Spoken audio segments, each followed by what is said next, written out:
নমস্কার বন্ধুরা, আজ আমি তৈরি করেছি মেথি চিকেন। তার জন্য এখানে আমি 800 গ্রাম চিকেন নিয়ে নিয়েছি।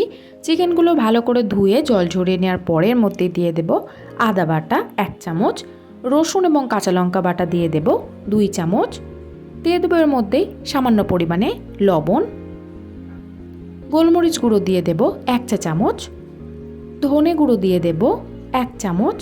আমি এখানে জিরে গুঁড়োর ব্যবহার একদমই করিনি। টক দই দিয়ে দেব 4 চামচ। টক দইটা আমার ঘরে পাতায় রয়েছে। এবারে ভালোভাবে চিকেনটা সমস্ত কিছুর সাথে মাখিয়ে নিতে হবে। এইভাবেই রেখে দেব আধ ঘন্টা। আমি এখানে মেথির শাকগুলো ছাড়িয়ে নিয়েছি। এবারে একটা পাত্রের মধ্যে উষ্ণ গরম জল নিয়ে তার মধ্যে সামান্য পরিমাণে লবণ দিয়ে শাকগুলো এইভাবে ভিজিয়ে নিয়ে রেখে দেব প্রায় 10 মিনিট মতো। কড়াইতে দিয়ে দেব সাদা তেল 4 চামচ। তেলের মধ্যে দিয়ে দেব 1 চামচ ঘি। আপনারা চাইলে ঘিটা ব্যবহার করতে পারবেন অথবা শুধু সাদা তেল দিয়েও রান্না করতে পারবেন। এবারে তেলটা ভালো করে গরম করে নেওয়ার পরে কেটে রাখা পেঁয়াজের টুকরোগুলো দিয়ে দেব। পেঁয়াজটা আমি একদম মিহি করে কুচি করে নিয়েছি। পেঁয়াজটা হালকা নাড়াচাড়া করে নেওয়ার পরে দিয়ে দেবো এর মধ্যেই লবণ। চিকেনের মধ্যে আমি সামান্য পরিমাণে লবণ দিয়েছিলাম, তার জন্য এখানে আবারও লবণ ব্যবহার করেছি।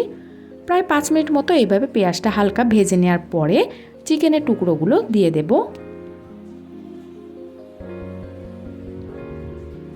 সমস্ত চিকেনের টুকরোগুলো দিয়ে নেওয়ার পরে হাই ফ্লেমে 10 মিনিট মতো ভালো করে নাড়াচাড়া করে মিশিয়ে নিতে হবে। এই মুহূর্তে গ্যাসের ফ্লেমটা হাই ফ্লেমেই রাখবেন। এবারে লো ফ্লেমে ঢাকা দিয়ে রাখবো 10 মিনিট। 10 মিনিট বাদে ঢাকা খুলে আরও একবার নাড়াচাড়া করে নেব। দেখুন চিকেন থেকে অনেকটাই জল ছেড়ে এসেছে। আরও একবার নাড়াচাড়া করে এইভাবেই ঢাকা চাপা দিয়ে চিকেনটা ভালো করে কষিয়ে নিতে হবে। আবারও প্রায় 10 মিনিট বাদে ঢাকা খুলে আমি এবারে মেথির শাকগুলো জল ঝরিয়ে নিয়ে দিয়ে দেব চিকেনের মধ্যে। আপনারা চাইলে মেথির শাকগুলো কেটে নিয়েও ব্যবহার করতে পারবেন, তবে আমি এখানে গোটাই ব্যবহার করেছি। এইভাবে নাড়াচাড়া করে মিশিয়ে নিতে হবে।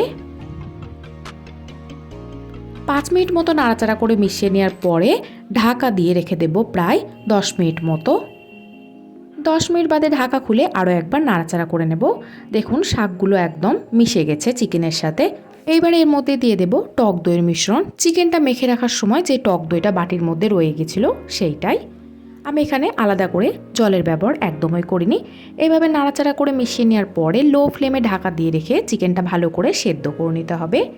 ঢাকা খুলে আরও একবার নাড়াচাড়া করে মিশিয়ে নেব। দেখুন চিকেনটা একদম তৈরি হয়ে গেছে। এই রান্নাটার ক্ষেত্রে গরম মশলার গুঁড়ো ব্যবহার করবেন না। গ্যাসের ফ্লেমটা এই মুহূর্তে অফ করে দেব। মেথি চিকেন একদম তৈরি।